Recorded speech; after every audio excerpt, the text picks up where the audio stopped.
call this meeting to order and start with a pledge of allegiance for those who would like to join us. Pledge allegiance to the flag of the United States of America and to the republic for which it stands, one nation, under God, indivisible, with liberty and justice for all.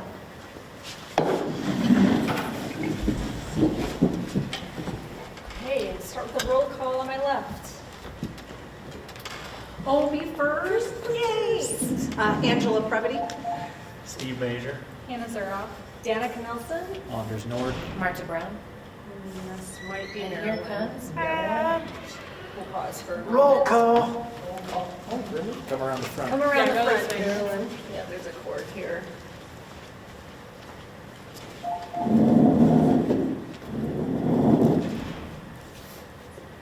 All right, and we've got Marilyn present. Thank you all for joining us for tonight's meeting. It's purely an advisory panel. The Lolo Community Council strives to promote the interests and welfare of the citizens of Lolo by acting as a liaison between the community and the Missoula Board of County Commissioners. At each meeting, we provide the opportunity for public comment on both agenda and non-agenda items. The public comment period for items not on the agenda is at the end of the meeting. The council will not discuss or take action on non-agenda items until a future meeting, if they choose to do so. Public comment on items that are on the agenda may be given during the public comment period after approval of expenditures and/or during discussion after the agenda item has been presented. We ask you keep your comments respectful and limited to 3 minutes, and we appreciate your attendance and participation. So we'll move on to the reading and approval of minutes. Council, you've all received the minutes. Is there any discussion? None? All right, I would entertain a motion then. So moved. Second. All right, second. All those in favor of approval of minutes? Aye. Aye. Motion passed. Now, approval of expenditures. Do you have agenda printing expenditures tonight? I'm just doing it at home. You're just doing it at home. Okay, no expenditures, so I guess we're gonna skip that item. Public comment on agenda items. Is there any public comment right now? Okay, seeing none, we'll move on to communications and reports. So we received our email update from Missoula County.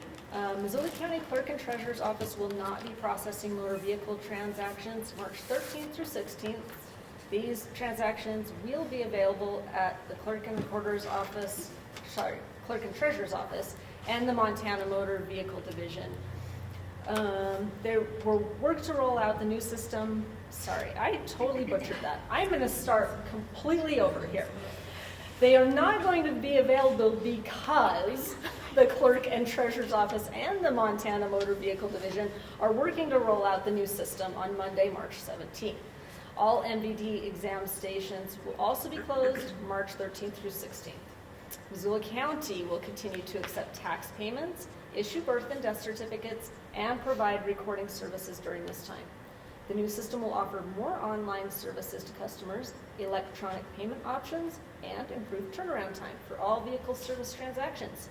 The system will also improve functionality for law enforcement, car dealerships, and insurance companies while simplifying county operations. For up-to-date information on Missoula County Clerk and Treasurer Office hours, customers can go to www.missoulaclerk.us. All right, next item. The county awarded $90,000 in grants for park and recreation upgrades. 5 projects received funding through the Community Parks and Recreation Grants Program. Bonner School District received $29,470 for construction of a new play structure and volleyball court. Clinton Community Park received $20,000 for construction of a picnic pavilion at the skate park. And we, Lolo Community Council, received $10,530 for a public winter ice skating rink at Westview Park in Lolo.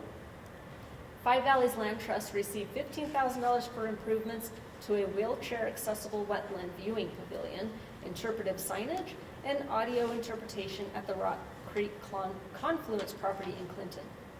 And Scenic Montana Trails received $15,000 for initial surveying and trail alignment for 7.4 miles of a new mountain bike and multi-use trail system in Sealy Lake. There is free tax filing help available. AARP is offering free tax prep services to residents of Missoula County now through Tuesday, April 8th at the Missoula Public Library. Appointments are required. You can call 406-258-1715 for that. There are also property tax assistance programs. Tuesday, April 15th is a deadline for 2 property tax assistant programs administered by the Montana Department of Revenue. There is the property tax assistance program that's available to residential homeowners on a fixed or limited income. Qualifying applicants are eligible to receive a reduced property tax rate reduction of 30%, 50%, or 80%. There is also the Montana Disabled Veterans Tax Assistance Program that's available to disabled Montana veterans and unmarried surviving spouses of deceased veterans. Qualifying applicants are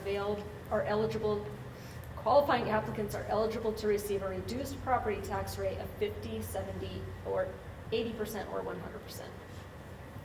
And the 2025 legislative session, you can learn more about the legislature and see what bills Missoula County is supporting or opposing at MissoulaCountyVoice.com/2025-session. Finally, if you haven't yet, sign up to receive the Missoula County Weekly Newsletter at www.missoulacounty.us/news/e-notification. And you can also visit Missoula County Voice to voice your thoughts, concerns, and questions about projects and initiatives happening at Missoula County. Now on to our treasure report. Marilyn. Yes, ma'am. So bank statement for February 2025, the $200 check that we wrote for the annual community rental, that cleared. So there were no deposits, no checks written. So with the $3 paper statement fee, we have a balance now of $668.20. Okay. And mail received. Okay, mail received. I did get this from the parks. Okay. Okay, this looks like our agreement for our grant. I'm going to pass this on to Angela, who's taking care of that. Any other mail received? No, that's it. No. Okay. On to committee and special reports. I don't see Dale here, so I don't think we're doing a report from Dale. Missoula Rural Fire Department, Deputy Chief Corey reached out. He's at a training right now, but he said folks can call him if they have any questions or comments, and feel free to come see me. I can give you his contact information if you do have any questions or comments. And Principal John Martin from Woodman is also not here, but he gave me his report, and excuse me for 1 minute while I grab it. I thought I had it. Apologize. Grab that real quick.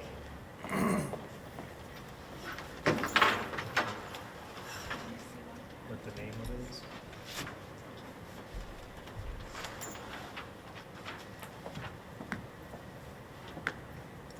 is? So, at Woodman School, his update is that the county bookmobile will be visiting Woodman twice a month on the 2nd and 4th Tuesdays. There is no school next week, March 17th through 21st, and also March 31st. Lions Club came out and did vision screening for the students on March 4th.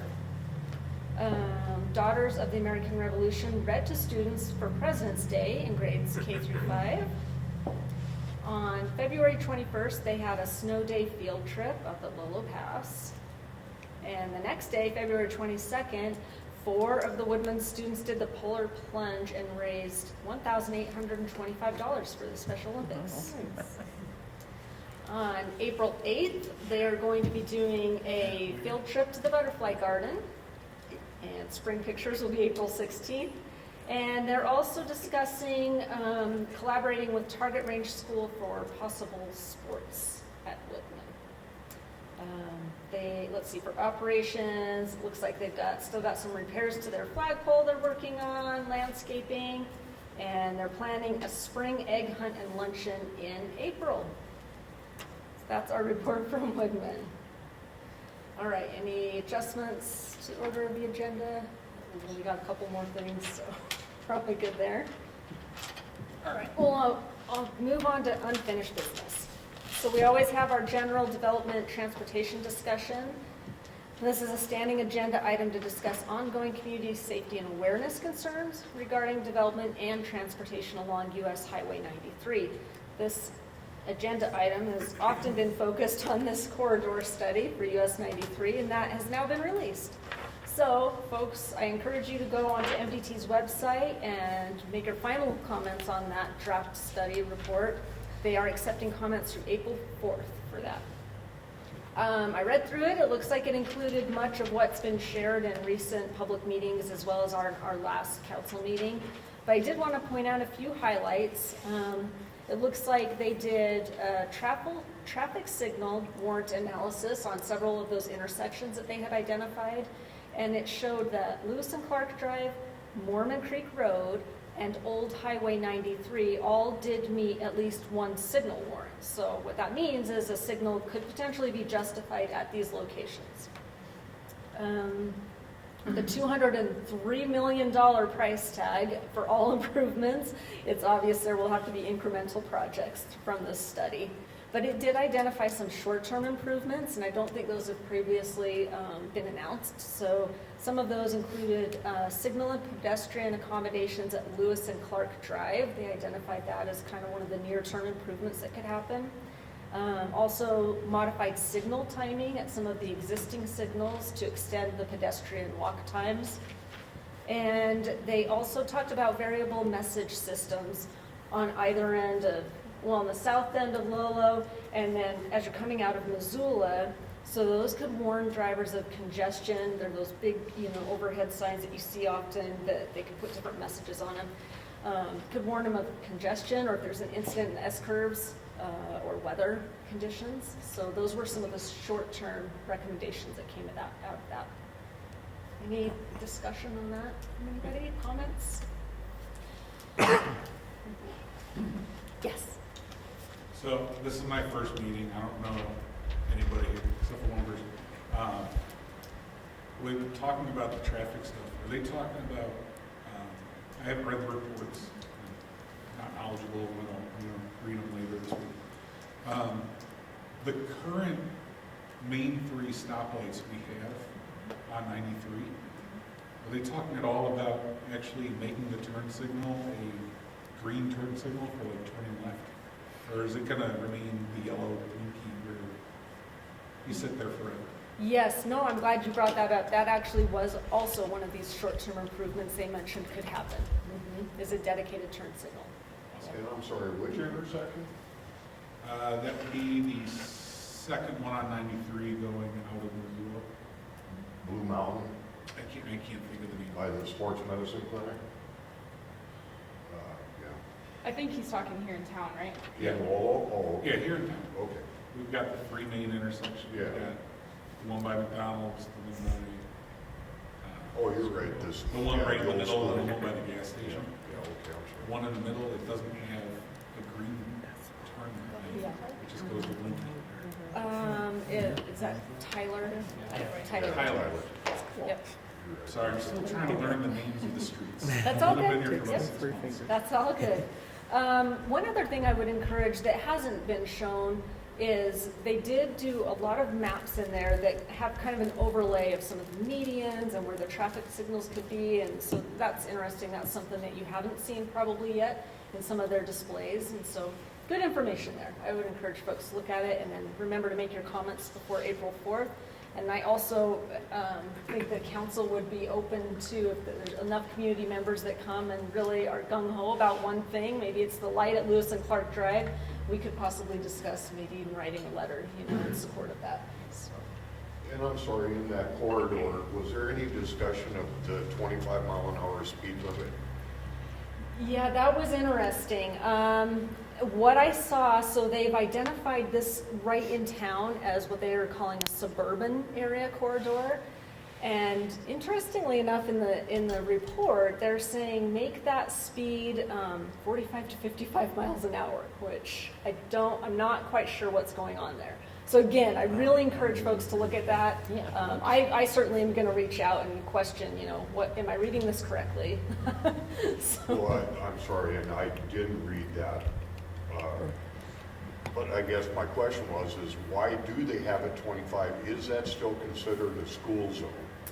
Yes, it is. That is actually a valid 25-mile-per-hour school zone. That is something that we discussed as a council, and we actually surveyed the community last year on whether or not MDT had reached out and wanted to know whether or not we wanted to remove those signs since the school had moved. And we got enough feedback from the community that supported those signs just to slow folks down during those school hours that MDT was okay with leaving them. Thank you. You're welcome. Any other comments on that? Okay, great. Moving on to new business then. We've got Karen Hughes here from Missoula County, and she is going to tell us all about planning and zoning. Well, maybe not all about. Something about. Yeah, and if you want to hook up, I've got, do you have HDMI connection? Okay, perfect. Just, if you plug in right there, it should be all ready to go.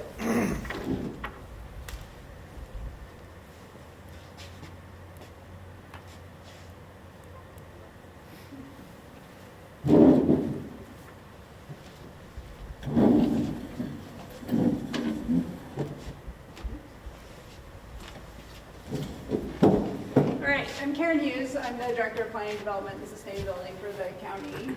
And I understood you, in the context of having the Lolo School development proposal, you are interested in understanding a little bit more about the Lolo plan, how we use plans in development review, a little bit maybe about development review, and then where we're headed with updating plans and land use maps.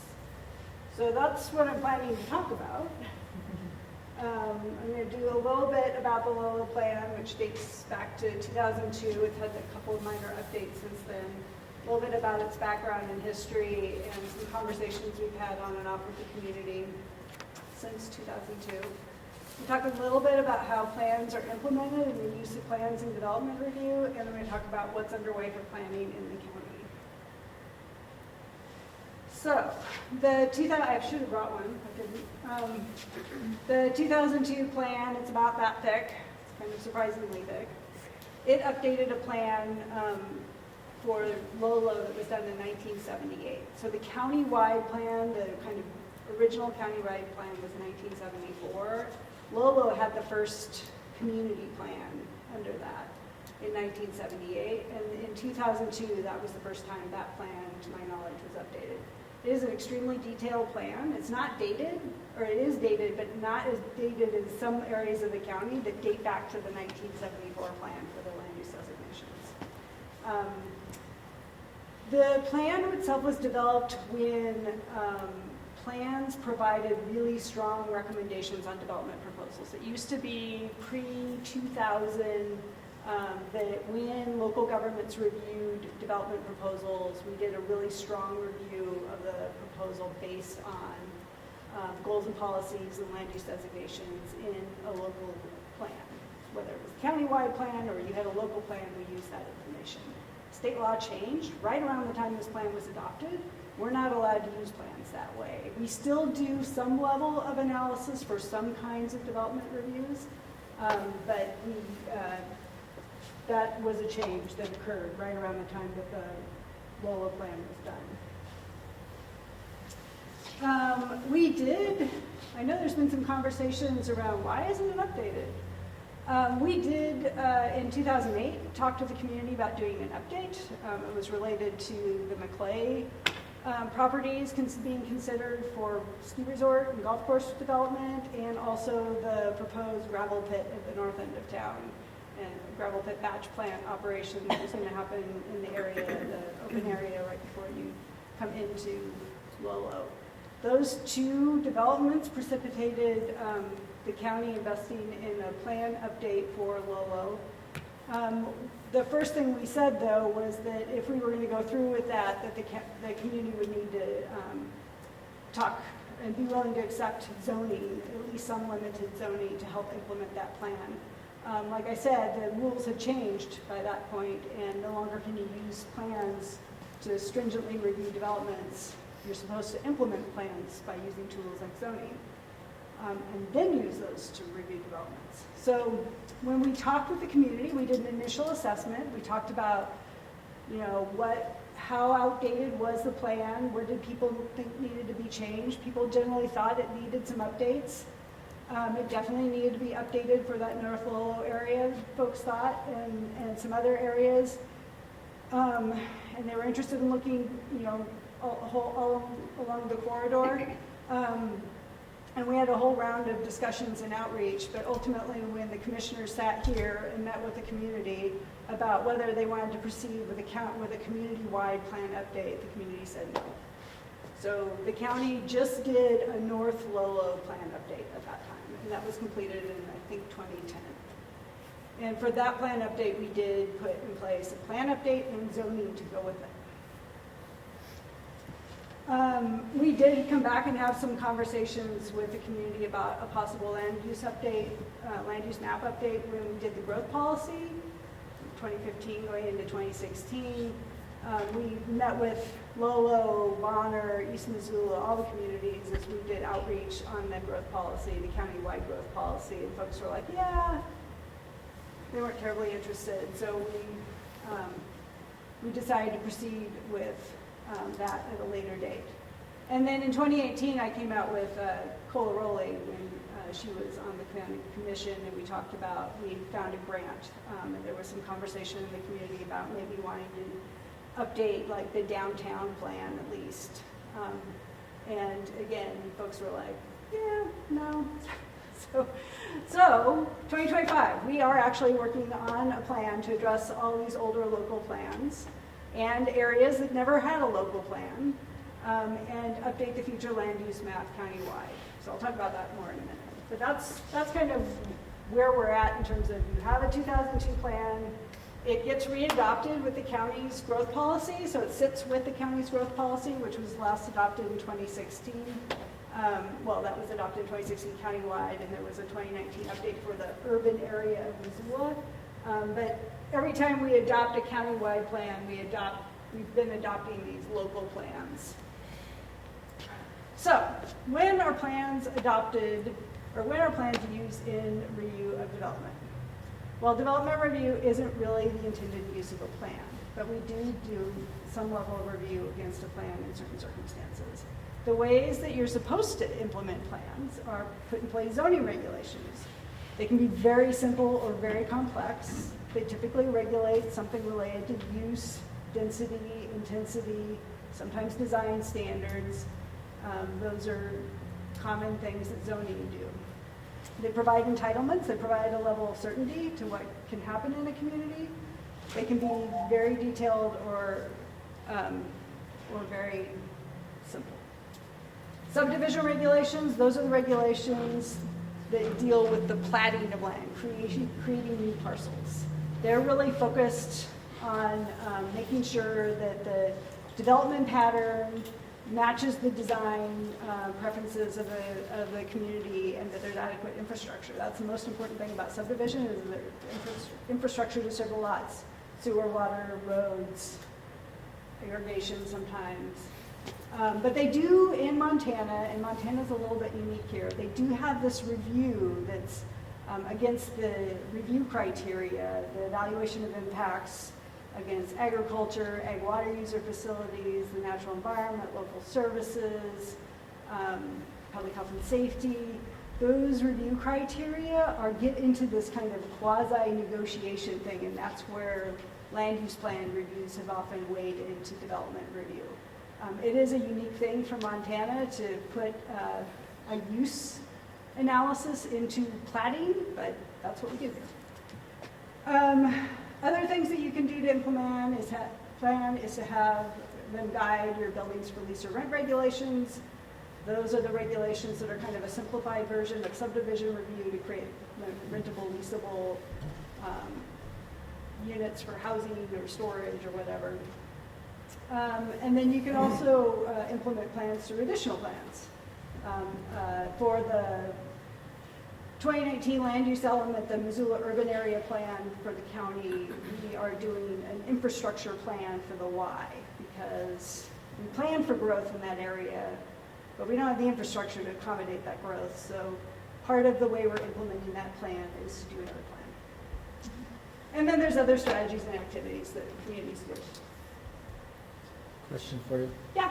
So in Lolo, are we specifically in zoning? Is that how we, or the land use? Is that You don't have much zoning here. It's mostly just a plan. just a So plan? plans, yeah. So plans, the difference is that a plan gives you policy guidance. It gives you, a vision and guidelines for what you'd like to see in a community. But they don't, it's not regulatory. And that's why that's why it's not a best practice to use them in development review, is because they're not intended to be regulatory. They're intended to be a policy guide. And you're intended to have more conversations with the community to put specific rules in place to implement a plan instead of using it to review development. But here's the times when we do it.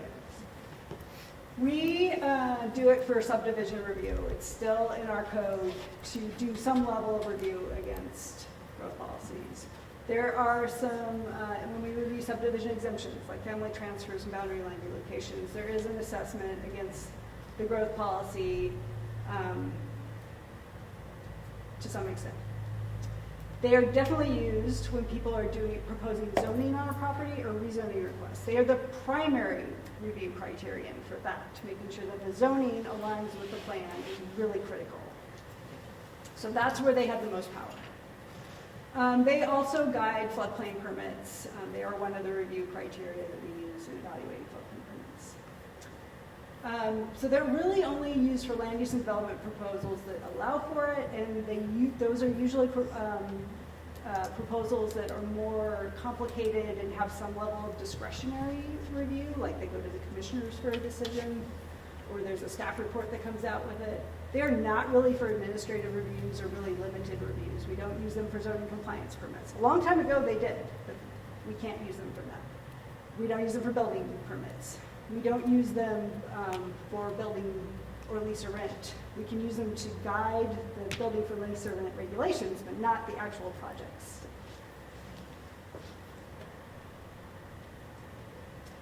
So when we do use them, how do we use them? Well, there's guidance in any plan about how you're supposed to use it. At least there should be. So there is in Chapter 7 of the Missoula County Growth Policy. It has little tickly hairs. It has guidance on how to use the growth policy, and then the Lolo plan itself in Chapter 8 has guidance. Generally, what you're looking for is consistency with your growth policy and local plan, especially the goals, policies, and land use designations. And in the Lolo plan, it specifically says, look at the land use map, look at the land use rationale, that's the narrative that explains why different designations are put in different locations and what they mean and what's intended. It talks about referring to the goals, policies, and guidelines of the plan and doing a determination of compliance. And one really important thing that's in state law is that even if you do a review, you absolutely cannot deny a project or impose conditions based solely on a plan. That being said, most plans are based on those review criteria, so that's how you do it. All right, so that's kind of plans, use of plans, Lolo's plan. Now what's underway for planning in Missoula County? We are initiating a countywide plan, and we're looking for one that's compliant with the Growth Policy Act. That's the planning act that we've used historically since it was put in place, and its predecessor before it, which they used to refer to them as comprehensive plans or master plans. There is a new kind of planning legislation, the Montana Land Use Planning Act that was passed in the 2023 legislative session. We are starting the process to do a countywide plan that's compliant with both. So that when we get to the point of implementation, we can have conversations in communities and the commissioners can get input about how you want to proceed, how the community would advise proceeding. So, what we are doing right now is mostly in the get ready phase. We're working on a community profile, a county profile. It'll include information about the county, but also more specifically about areas, sub-areas within the county, like Lolo. So it's going to be existing conditions, projected trends, you know, all the demographics, economic development information, natural environment information, all those things that you would want to think about when you're thinking about where do we want to grow, what do we need to protect, how do we balance trade-offs in our community. We're going to develop a public participation plan and talk with communities about that and make sure that when we start public participation that everyone's bought into how we're going to proceed with that. We're also going to engage departments and agencies, county, state, federal, in the process, and then start, like tonight, talking about the plan to plan in communities. And we'll do a lot of those conversations. Then in 2026 to 2027, we'll have a more specific plan here, but we'll work on developing the actual county plan. We will engage agencies, departments, organizations, communities, do multiple rounds of meetings in communities throughout the county. We'll review information about growth and trends that you might want to think about in thinking about how you think your community should grow in the future. Create a vision, develop goals and policies, update the future land use map. That's the map that shows the vision of how growth should occur over the next 20 or so years. And then create an implementation strategy that says, here's how we want to implement this plan. If we use zoning, here's what we want it to look like, generally. If we want to affect how land development happens, here's how we're going to guide subdivision regulation updates, those sorts of things. So we'll draft the plan, the future land use map, we'll do rounds of review, feedback, incorporate those comments. There'll be reviews at planning board, at a minute, you apply out in communities informally, but then at the planning board through hearings, and the commissioners will also conduct hearings. And ultimately, we'll move towards adoption of the plan and the map. And then we'll work towards implementation. Decide on the path. Do we look at traditional zoning? Do we zone everywhere or just some places? What does that zoning look like? Do we do it traditional or under the common 76(2) section 200? Or do we want to do it under the new Montana Land Use Planning Act? They provide different opportunities for how development review happens. And so when we get to talking about implementation, that's what we'll come and talk to communities about and get feedback. We'll look to, for the urban area zoning and map, we'll look to doing targeted updates for the code and the map. The map and the code were done in 2022, and we've been doing annual updates for that urban area zoning code and map. So there might be some updates based on the new plan for that. And then we'll look at the possibility of what a new zoning code and map looks like for rural areas. We recognize that the urban area zoning is urban and probably isn't going to work throughout the county. Like I said, most rural areas, they want simple stuff. They don't really want to deal with a pile of regs. We'll look at updates to the subdivision regulations and then other tools that the communities are interested in pursuing. And that's all I got. Now, what did I not answer? I have a question, Karen, about the buildings for lease or rent. Yeah. So you said that's a regulatory tool. So theoretically, then could a community implement? I know one of the comments that came out was we're sick of seeing storage unit places everywhere. Zoning. So you would have to use zoning. The best way to regulate use is not through those other development reviews, it's through zoning. I know zoning is, a lot of people don't like it. There are good reasons that communities use it. And it doesn't have to look like what people's worst nightmare is in Seattle or something. Under the 23 Montana Land Use Act plan, there was a deadline. You had to have this done by. What is that deadline? Well, that's for the communities that are required to follow it, which is not the county. Missoula County has not? No county is required to follow that act. Just city? Just cities within the 7 fast-growing counties. Cities of 5,000 and greater in the fast-growing counties, I think, are the ones that have to follow the act. For the rest of the communities and counties, it's opt-in at this point. And the date, I think, was 2026, I think. Any other questions from the community? Yeah? I am the house on 6390 on Kester, who's renting to for the community of both behind. And I've been in the community to introduce myself, say hello. I just got a dog and talk to you guys about that as well. And anybody wanted to meet me because I wanted to come along a little bit more because I'm right down the road. And those storage units also kind of affected me. The zoning was kind of crazy. Didn't know what was going on. It ended up being really nice in the end, so that's pretty good. But yeah, wanted to put up new fencing, new murals, new pictures. I'm a very big artist. I've lived in Missoula my whole life, and I just thought I wanted to contribute art-wise. I'm very creative, and I thought that it would be pretty cool for softball season to come around. That my shed has a cute little flowers made out of wood or something, and stuff like that. That's kind of just what I wanted to stop by and say hello. My name's Honey, and this is my friend Jason, who's always around. He's a landscaper who's going to help me with my crazy yard that is out there. Because when we put the house up there, it was kind of insane and bumpy, and we want to smooth that out and make it all flowery and nice and viney and cute. And I just felt like it was important for me to introduce myself. Thank you. Of course. Bumpy. All right, any more questions for Karen? Thank you, Karen. Okay.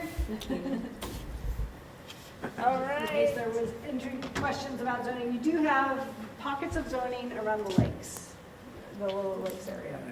There's one other, there are a couple other pockets. What would be the difference between the limited zoning you mentioned and a citizen-initiated zoning? Well, so citizen initiated, there are two different sections of statute, well, three now, actually. There's the Montana Land Use Planning Act, and then within the old County Zoning Act, there are two different primary ways of doing zoning.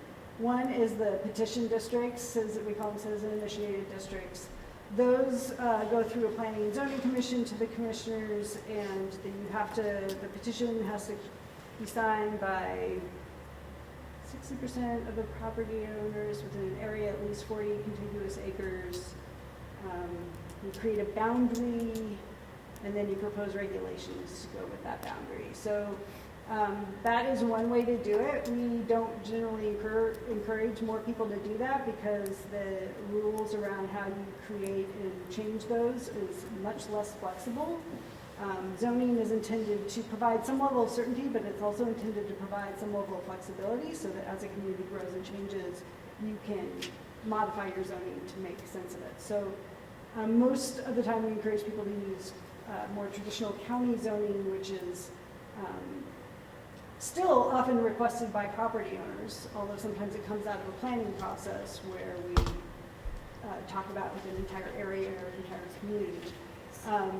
It is something that the county implements after it goes through a rigorous public process, and people have their ability to review it and provide comment and have response to their feedback.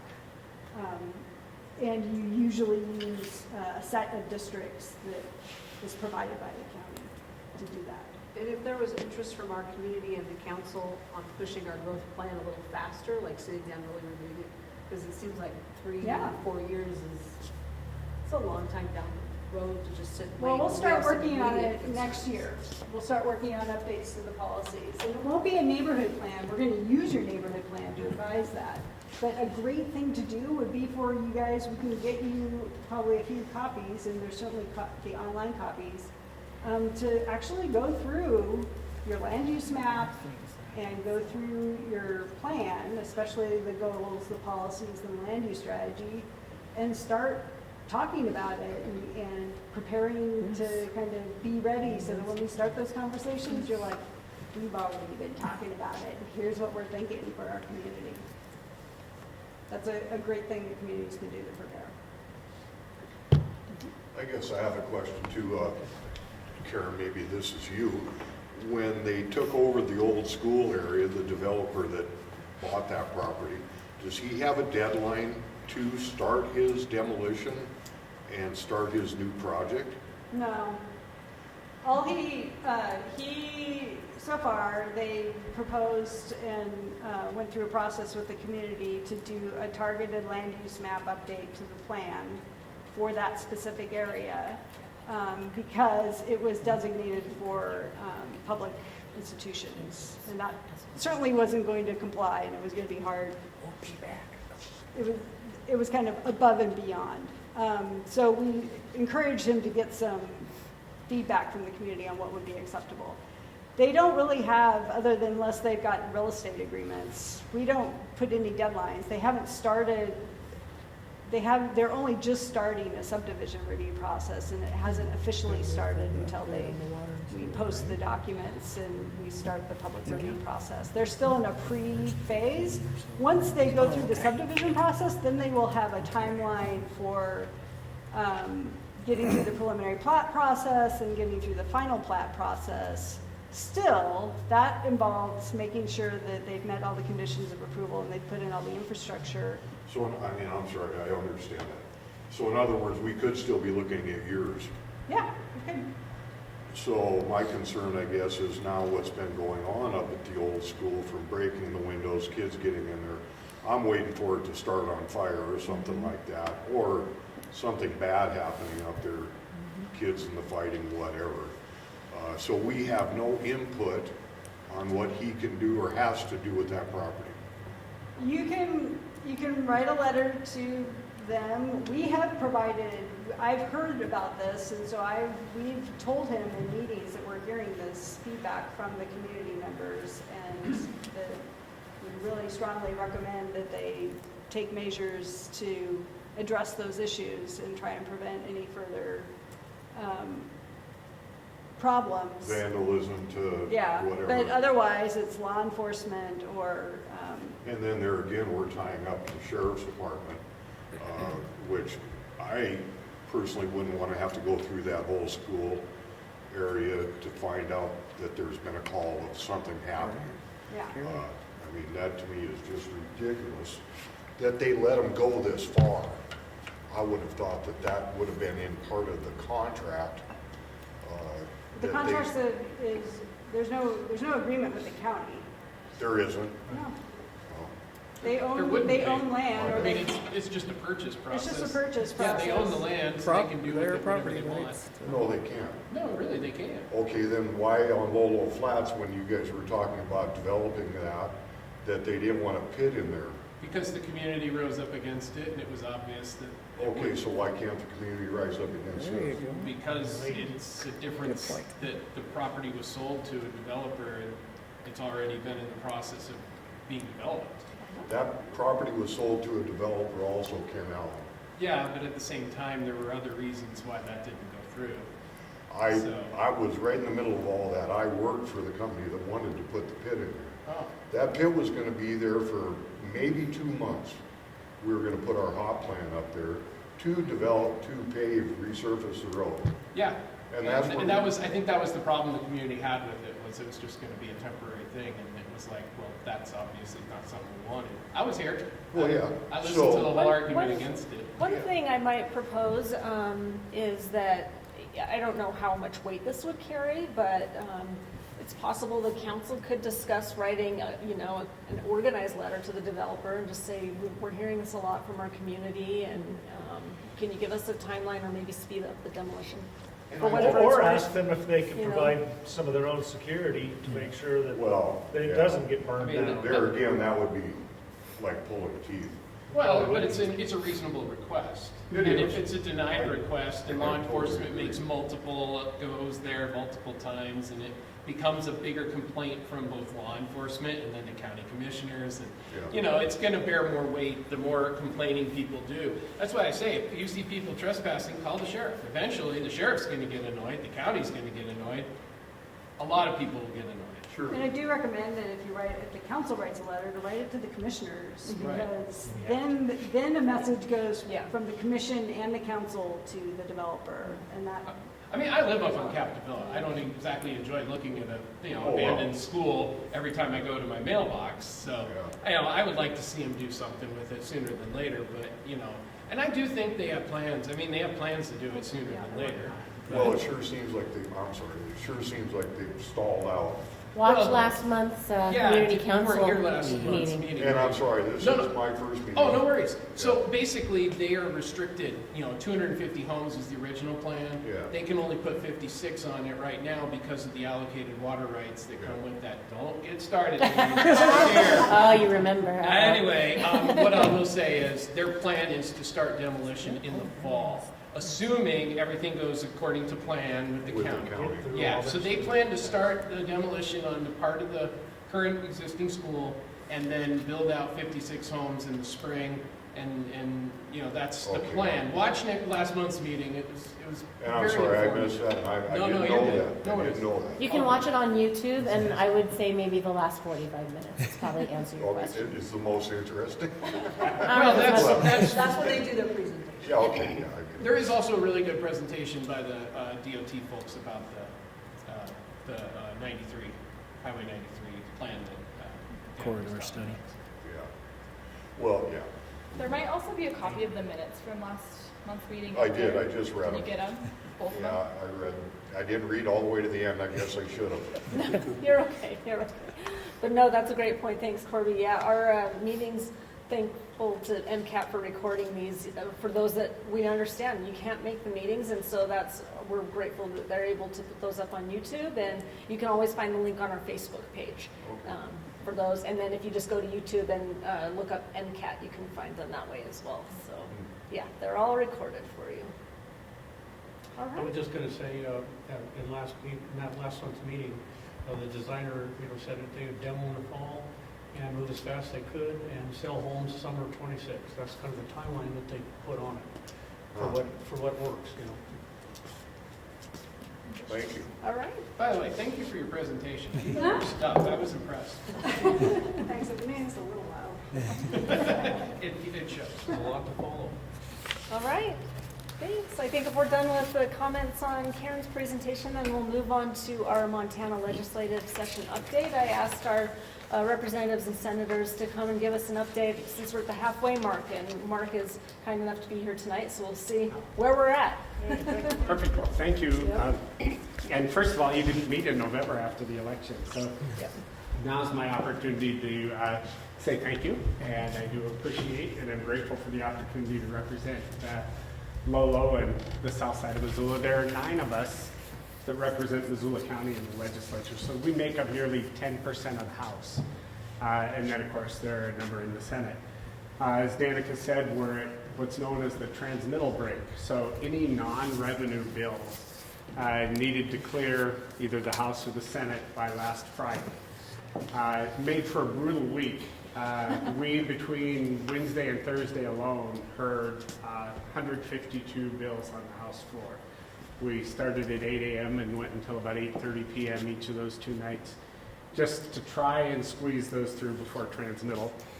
At this point, there have been 1,400 bills introduced. The governor has signed 24 so far. A lot are still in process. One of the 24 he signed is one that I introduced early. It's been actually a really good session, I think very productive so far. In terms of my personal work, I serve as vice chair on House Taxation, which is my favorite committee. It's kind of nerdy, but really enjoyed the tax piece. Then I'm also on the Education Committee, and I spent my career in education. And then I'm on Agriculture, which is a new committee assignment for me this time, and I've really enjoyed that. It's been a great learning opportunity. Some of the big things. During the campaign, I knocked almost 3,000 doors, and the number one issue, far and away, was property tax.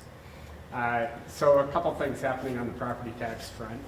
First of all, the governor, as you may know, had a property tax task force, and a bill came out of that task force. It's House Bill 231, and it's being carried by Lou Jones. And then I introduced the Democrats' property tax proposal, which is House Bill 155. And those two bills are the only two that remain now in terms of major property tax relief. And they both have cleared the House and have been transmitted to the Senate. There are a couple significant differences, and I don't mean to get too nerdy or in the weeds here, but there are 16 classes of property that pay property tax in Montana. Things like forest lands, agriculture, railroads, centrally assessed utilities. Class 4 residential is the one we're all concerned about because we've seen what's happened to our property taxes. So just a little history. In 2022, before the pandemic and before the last reappraisal cycle, residential property tax bore 52% of the property tax burden in the state. Overnight, after reappraisal, that suddenly jumped to 59%. So that's why all your property tax bills went crazy. You may or may not be aware that we're due for another reappraisal cycle. It'll come out later this spring, and you'll see your assessed values go up about another 22% is the statewide average. That'll translate into about an 11 to 15% property tax increase if we don't get something accomplished at the legislature. So these two bills are critical. So the difference between the two bills is this. The governor's task force really wants to try and solve the residential problem only within the residential category. They don't want any of the burden to shift back to the other 15 classes of property. So their plan is to essentially use what they're calling a homestead exemption. You would have to attest to the fact that you live in your home 7 or more months of the year, and you would get a preferential rate then on your primary home. If you own a second home, you don't get that beneficial rate on the second home. If you're an absent landowner, out of state, that kind of thing, you don't get the preferential rate. So, in fact, those second homes would see a higher tax rate, and that's how they try and balance the revenue piece. There are a lot of farmers and ranchers in eastern Montana who have a primary residence on their farm or ranch, but they own a second residence in town. So there's been a bit of friction that slowed the governor's plan down. The other thing that happened was the Department of Revenue does analysis, of course, on all these bills, and they have indicated they would need 24 additional staff members in order to implement the governor's plan because of the need to evaluate all the properties and whether they're primary residences, et cetera. So the bill hasn't moved as quickly as the governor hoped. Our property tax bill, the one I'm carrying, takes a different approach, and that is it goes back to 2022 and resets the distribution at the approximate rates that they were in 2022. So residential property would go from 59% of the burden back to 52%, and the other 15 classes of property would assume a similar burden. That bill actually got 85 of 100 representatives in the House to support it, so it was very popular. It would provide about $138 million of property tax relief for residential properties, and the Department of Revenue said it would not require any additional staff because it's basically just a progressive tax rate. So the way it would work is this. The first $50,000 of your appraised value would not be taxed. It would be at a 0% rate. Then from $50,000 to $500,000, that next $450,000 would be taxed at 1%. And then from $500,000 to $750,000, that next chunk would be taxed at 1.25%. It's a graduated rate. So that compares right now to you being taxed at 1.35% on your residential property. So that's how it builds in the tax relief. One of the nice things about the two bills moving kind of in tandem is we have been able to amend the bills and meld parts of them together. So I think regardless of which one ultimately is the vehicle that passes, I think we're going to benefit and hopefully see some long-term property tax reduction.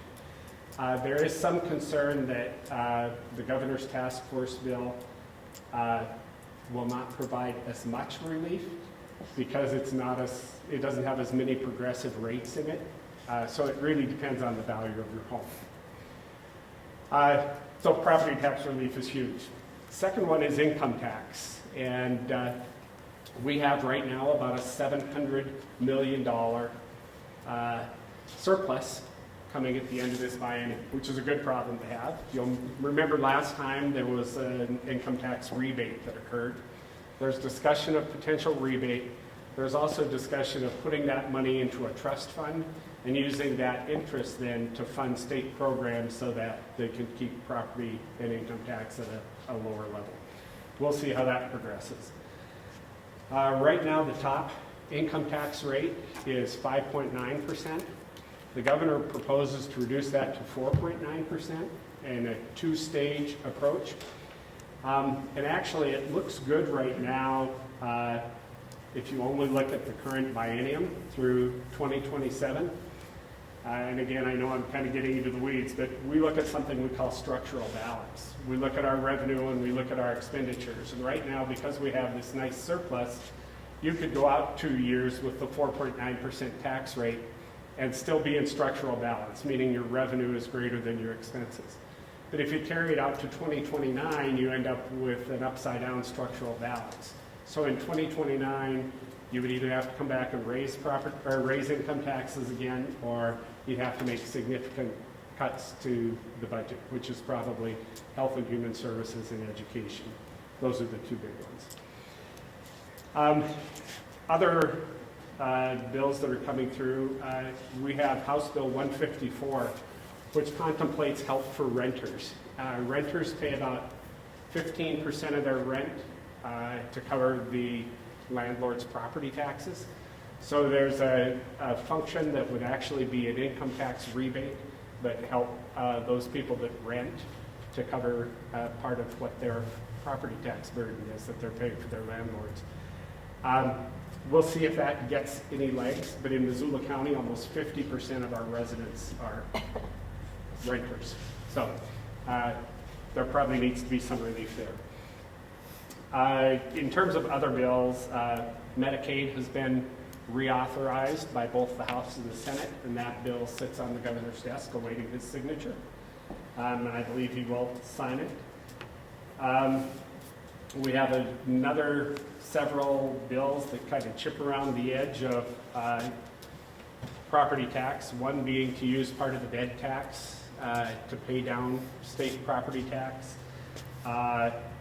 We've got one that would affect school district transportation and provide about $8 million worth of property tax statewide.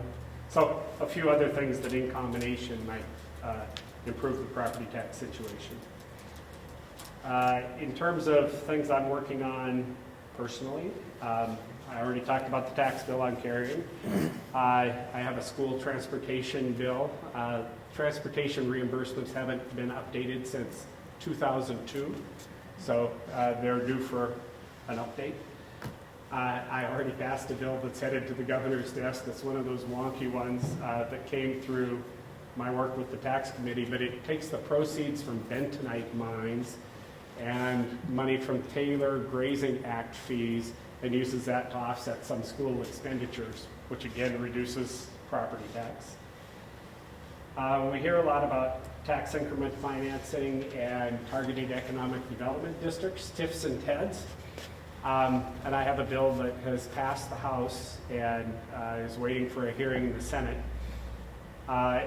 When communities run levies, like the crisis levy that we ran that funded the new fire departments, or if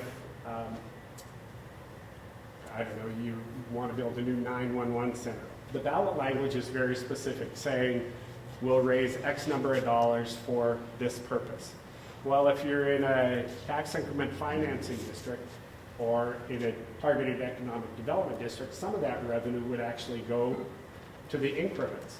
So the bill that I drafted with the help of the League of Cities and Towns is to basically say that those levies will be exempted from TIF and TED districts. So the money that's raised by those taxes will only go to the purpose that was specified on the ballot. You referenced the deadlines for elderly homeowners property tax credits, and we also have a property tax assistance program for people that are of low income. I have bills for each of those to change the income standards and the benefit amount. We'll see how that goes. And then I just carried a bill on behalf of the firefighters to get the airport authority firefighters into the firefighters retirement system. And then the last one I'll mention is, in this day and age, we do a lot of commerce electronically.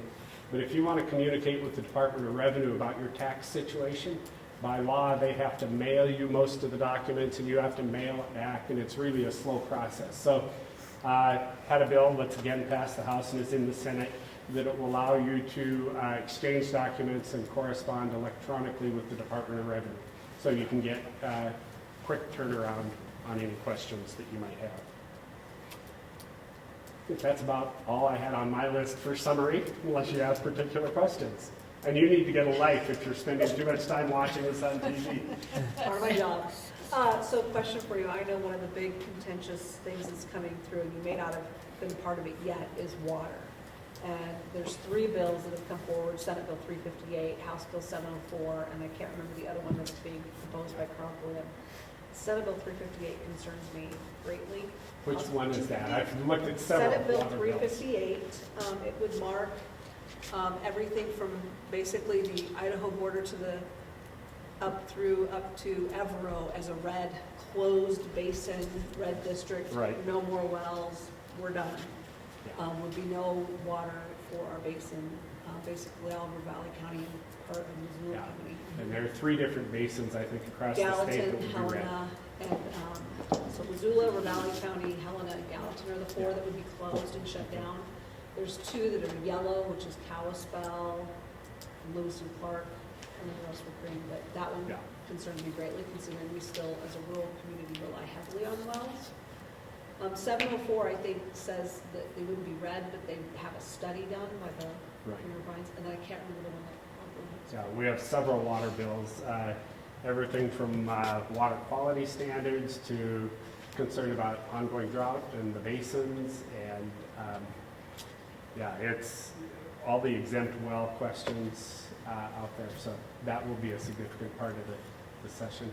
When we go back next Monday, it'll be day 51 out of 90 days. So we have a lot of days, a lot of work left to do, and the days are starting to escape us. But yeah, water's been a huge issue so far. Yeah. I just had a question really quick because I was trying to keep up. When you were talking about your bill, you talked about going back to 2022 and setting the... Kind of resetting the percentages that each of the 16 classes of property pay. So, for example, back then, agriculture paid 3.9%, and we would set it back to 3.9%. Residential paid 52%, we would set it back to 52%. Thank you. Yeah. Can you elaborate a little bit on how these water bills, where they're at right now? Is it just being introduced, or where are they? They're at various stages. So most of them have been working through committee. We've had a couple of them on the floor. The Senate's had a couple on the floor. So now they'll be transmitted to the other houses, have their second hearings. The question about closed basin, just like it got your hackles up, it got a lot of people's hackles up. So I would suspect that doesn't have a good prospect of passing. I would hope. I really think that we're going to come out with some kind of a study resolution. They just need more input and more forethought, I think. But it is obviously a concern, and there have been other bills, for example, to eliminate the water court. Montana's done a great job of trying to adjudicate all the water rights that are out there, but the work is far from finished. So whether or not we can speed that up and get it accomplished in the next 2 to 4 years is one of the questions that's out there. So, yeah. The other question I have is the property tax, the House bills that are in process for that. How soon do you think we see any kind of relief, if at all? You should get your property tax notices the last week of October, first week of November, and hopefully it'll be reflected on those. On this year? That's the intent. we've run into a bit of a challenge because, again, the governor's task force bill, when it was originally drafted, he included in it that the application deadline for declaring a home as your primary residence was March 1st, which has already passed. I think the governor's task force was a little more optimistic that their bill would sail through. And like I said, there's been some resistance, particularly out of the farm and ranch communities, et cetera. So that'll have to be reworked. But the intent is to have something in place this fall. Thank you. Question for you. So what's the logic, if you don't mind explaining a little bit, about that first 50,000 and then up to that? Like, how did because that, I mean, it's like $50,000. Okay, why not, make it 250? Because there's not a whole lot you're going to have that's under that. So what's the logic there? And I have a second question after. I really appreciate that question because this is a bill I started working on last summer. And the problem when you develop policy is you got 56 counties in Montana. You tend to have maybe a little bit of a monocular view with Missoula County, and that's where I started looking at what was happening here. The median home price in Daniels County is $60,000. So you go to a $100,000 exemption, and all of a sudden the vast majority of their tax base is wiped out. So you go to 50,000, they've still got a little bit of residential, but they're resource extraction and other things. So trying to find something that worked across the state was a huge challenge. No doubt. Yeah.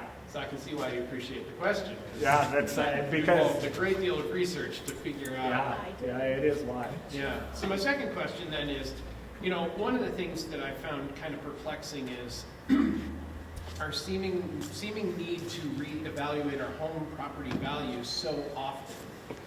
Has there been any discussion about, because it wasn't that way when I moved here 20 years ago. It wasn't, it was every 6 years. Exactly. Yeah, and so when it started becoming more frequent, I'm going, well, this is not fun, because where I came from in Arizona, they didn't reevaluate property as often as that, and everyone else I know, they don't do it nearly as often as that. So if you can explain the logic, and has that been a part of the discussion? I can try to explain the logic. So, the Constitution requires that you have fair market value, and that's supposed to be your assessment rate. They used to do it every 6 years, partially because it was a huge, heavy burden to do. Right. Now they use a computer-assisted mass appraisal model, which means they can do it more quickly and more efficiently. And the way they do it normally is look at like properties in your area that have sold, and they use that to establish the basis. And they actually do a study then to see properties that have sold within 6 months either side of the appraisal date, how close to the appraisal did they actually sell? And they found that they're probably at about 95% within the margin of error that they established. So that's one thing. So they used to do it every 6 years, and the problem was we would see these huge jumps every 6 years. So what would the legislature do? They'd come in and they'd phase it in. So they thought, if we do it every 2 years, we won't see huge jumps all the time. But then the pandemic hit, and I don't know if it's the Yellowstone effect or remote workers or what, but there's an inventory problem, and house prices in Missoula, Bozeman, and Kalispell in particular have gone through the ceiling. In researching the property tax question, I actually had Department of Revenue do scattergrams that showed home prices in a variety of counties for me. In Yellowstone County, Billings, almost everything is $500,000 or less. Very small amount on the other side. Whereas in Missoula, 500,000 is about the median. It's actually a little bit skewed. And in Gallatin County, now there are almost 3,000 homes that are listed at above $1.5 million in Bozeman. I mean, it's just gone crazy. So that was the thinking. It wouldn't be huge, but the problem is it is still huge. One last comment about the tax rates, and I've talked longer than I wanted to. We took a look at how do we stagger these rates and how do we make it work for people. And that's been a particular challenge. But right now, our projection is on a $750,000 home, you would still see about a $1,500 property tax reduction in Missoula County. So fairly significant. But again, we also know that we've got a reappraisal coming this spring that's going to boost those. So it's a little bit of a moving target. One more clarifying question for you. When you were talking about the bill for the firefighters, for the airport firefighters, that would get them into which? It's called FERS. It's the Firefighters Unified Retirement System. And it got 79 votes on the floor, but it's hung up in the Appropriations Committee right now because it has a bit of a price tag. So we'll see if it comes back out. Mark, I shared my fund bill that I thought was a kick in the pants. What's been your fund bill so far? Oh, boy. This is part of the governor's red tape relief bill, but any of you ever belong to a service club where you go door to door to sell apples like the Kiwanians do or that kind of thing? Technically, if you're an itinerant salesperson, door to door sales, or even a high school kid selling, you're supposed to go to the county and get a huckster's license. Oh, what? That's terrible. We voted to eliminate the requirement that you go get a huckster's license. Nobody at the county knows how you get one or what it is. Shoot, I know what I'm doing At next least week. rename there. Strange things on the books, that's for sure. Until you show up, they'll be like, At any rate, feel free to reach out at any time. You can go to the state website and all our contact is there. It's a challenge to keep up with email. House Bill 320 was a bit of a controversial bill. I had over 700 emails on that bill alone. Sometimes it's just crazy. So most of the time I'll try and scan through and I look specifically for Lolo and Missoula return addresses. I try to get back to those people as quickly as I can. But, So start your email with "I live in Lolo." Yeah, it's a challenge. Thank you. Thank you. Thank you. Okay, now we're on to public comment on items not on the agenda. You already got your introduction, honey, back there. Any other public comment? I actually have a question. Oh, So yes. I'm looking to build a fence, and that zoning is also what I want to talk about. It's because that guy is putting a fence right across and gate to right in front of my driveway. And I'm kind of just curious about the zoning of right behind us, because I don't know how that's going to look when I put fencing or when any of that works. So kind of my question with that. I talked to my landlord and he told me to come and talk to the community. So I was like, okay, hi. I don't know I that. don't think you're in an area that's zoned. Yeah, I was gonna say. Because that's, Yeah. we Would be have neighbor to like neighbor. I parked my car on like the patch of grass that's right in front of my house where the gate has like an opening, where the previous owner was, where like you walk in, it goes to like where the front door was, and he like came out and was like, no. And I was like, oh, that's not good. So then Eileen went out and was like, he was right. And I was like, perfect. And then he was like, I'm putting this huge gate right in front of your house. I don't know what to do about that. So And I was there, like, oh. that sounds like a property Yeah, I was gonna say, boundary. it sounds like you need to know where the property lines are, and then if there's any easement for access. Yeah. And a lot of that information can be found on Missoula County's website. They have a great GIS system where you can look at the map and it'll show the property boundaries. That's what I And was looking for. yes, and then they Maybe after the also, meeting, I can help you find it. That She would could be probably so pull the awesome, property boundaries because up. he was pretty adamant about it. He's like, I don't know about this. and then they also have another section where you can look up easements. It's under, I believe, the Okay. deeds section of the property, or the county's website. Okay, cool, awesome. It's very user-friendly. Yes, it is. Yeah. I was trying to ask him about it, and he was like, I don't know what you're talking about. I was like, I think there's something I can find this out. He was like, no. So, Well, you need to tell him to come to the council. Yeah, he kind of pawned you off. Yeah, go ahead. And there again, I probably missed this in other meetings. My question was, the school ground play equipment, why was that not transferred to the new school? That did come up in our last meeting, and what we heard from Dale, the superintendent of Lolo School, is it is a liability, apparently. It's very old, and They no can't one... even sell it. Yeah. It's, Well, it is a liability, but they're still building the same type play equipment. Yeah, I'm not I sure doubt, that's. I guess I did, He that was said my their, he question. said their insurance Some people company wanted said it for don't free pay. and Yeah. we wouldn't Yeah. They basically said it would Somebody be, wanted to buy it. Yeah, Last it meeting. And he was- said that Yeah. they can't even Sell it. they can't sell it. Yeah, Because Well, a lot they of, can't a lot of those donate it. equipments, especially if they've been made after 2000, Yeah. the materials they use to put them all together, Yeah. screws, a lot of those screws are plastic. Oh.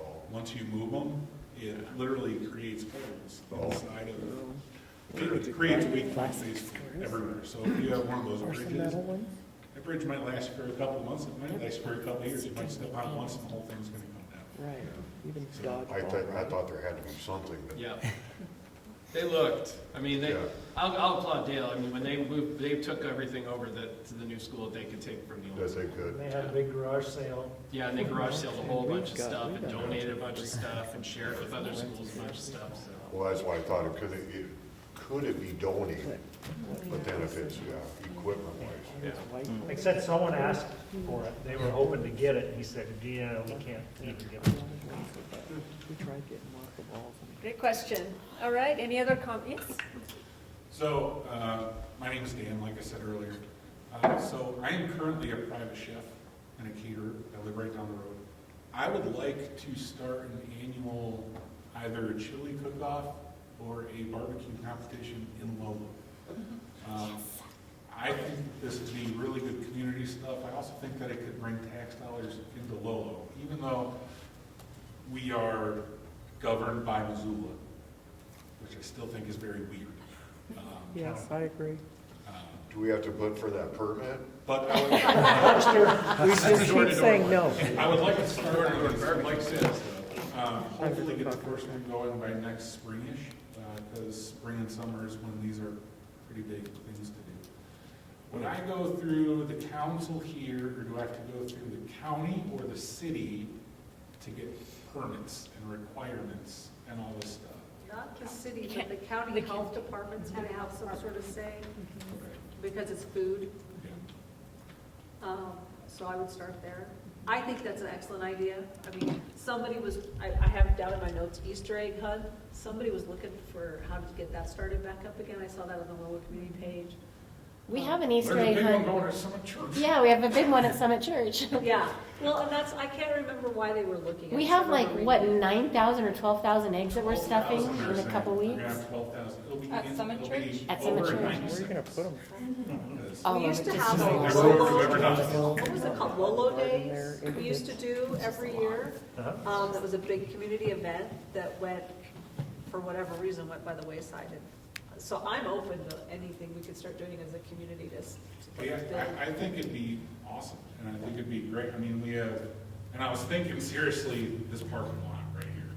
Well, Because- I was going to recommend, you may want to reach out to the Lolo Community Center. That's what I was thinking, Because yeah. they rent out this facility and they've got a kitchen back here. So they may already have some permitting associated with that. So you may want to reach out to them Well, the first. thing is, if it's barbecue, we need like outside area. And I was thinking this is a huge gravel area where you don't have to worry about Well, even the actually catching on fire. Well, the And fire then there's the department is right ballpark right next door where kids can go play and. Yeah, so that's something I wanna start. I wanna get that rocking out here, and I'll probably be looking for volunteers once I can get all the paperwork. Yeah. I just wanted to bring that and see what you guys thought, or. All right, That's what I thought. great. Thank you.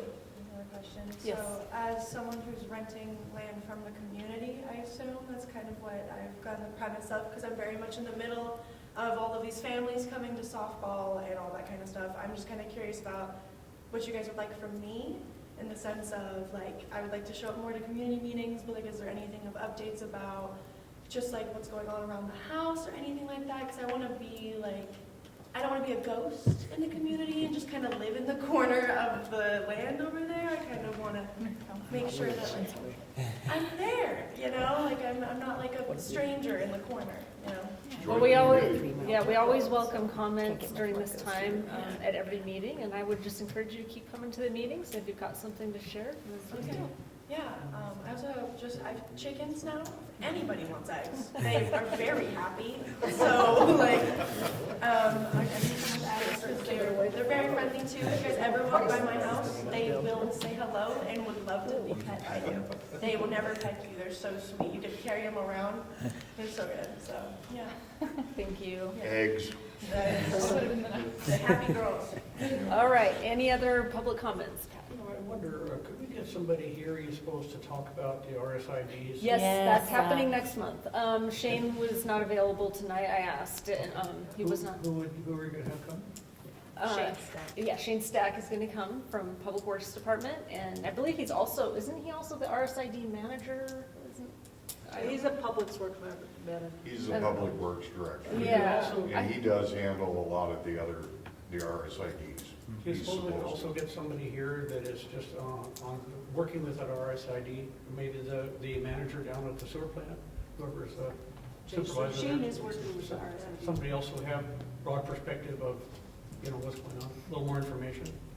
Yeah, I mean, I feel like Shane would, I feel like he's in charge of it, but I will double check. I know he's for sure. managing the discussions about it. Yeah. Yeah. Mhm. And I think they did start some work, haven't they? Or they're getting close to.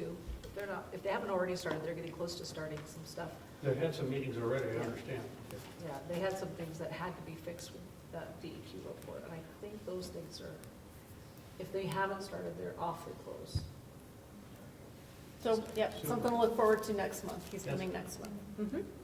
Thank you. I have a thought.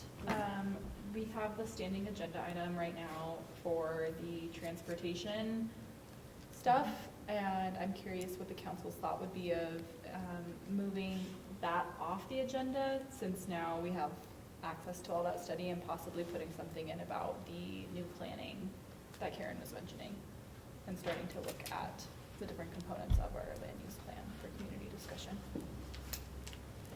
That's a good idea for us to talk about planning, maybe. Does everyone want to read the 100-page Lolo regional plan? No, Break it down. I'll listen to it on tape. Yeah, like geeks. Yeah, like gigs at a time. Yeah. Yeah, a piece at a time. Running a marathon? Yeah. I think we take it a bite at the time, a little bite from the Yeah. elephant at a time. Yeah. And I think that's an awesome Yeah, idea. that's a good idea. Yeah, Dan's got a comment. yeah. I have one question. It completely slipped my mind until you just brought it up. If we are governed under the city of Missoula, why don't the buses? The No, county. we're not. We're It's not. the county, it's not the city. Right. We're county. We are county. There's only one city in the entire county, and that is Missoula. Every Okay, other that makes city is more Missoula. sense, because I was Yeah. told that we were governed by the city, and I'm like, that makes absolutely no sense to me. No. No. There's times it the feels like county, it. and then there's the city of Missoula, and then there are all They the have a heavy communities footprint. around, so that's why this is a community Oh, I know. council. I Problems just- having I the was same told name as the county by and my the neighbor, city. no, we're governed by the city, and I'm like, that doesn't make any sense. Yeah, I don't know, that's how it is, and I'm like, it doesn't make sense. yeah. So, okay. They're wrong. Yeah, Okay. I understand the towns and the counties. Any further public comment on items not on the agenda? Did you want to make a motion on adding it to a standing Well, item? only if it's gonna pass. Well, there's only just one way to find out. Come on. Well, we'll do it at the next meeting so that that can be publicly noticed. We'll put it on the agenda for the next meeting, so. Yeah, no. All right. Well, I would say put it on the agenda, maybe put it on the agenda too, to speak about the sewer and water RSID. We could. It's sometimes tough to get Shane, but if we can find other folks Well, that might want to. They have a Like you whole said, we committee. could get, Yeah. is it Yeah. Sean? Jason? Jason, and maybe even an accountant or somebody else that knows about how RSIDs work. All Because right. sometimes it's good to get it Somebody. from more than just one source. Okay. All right, good thoughts. Anything else before we adjourn here? No? All right, our next meeting is April 8th. We will be talking about RSID, and it sounds like we'll be talking about standing agenda items as well. So, with that, I'd entertain a motion to adjourn. Motion to adjourn. Second? One of you I'll second. second. All right. All those in favor? Aye. All right. Thanks, everyone. We're adjourned.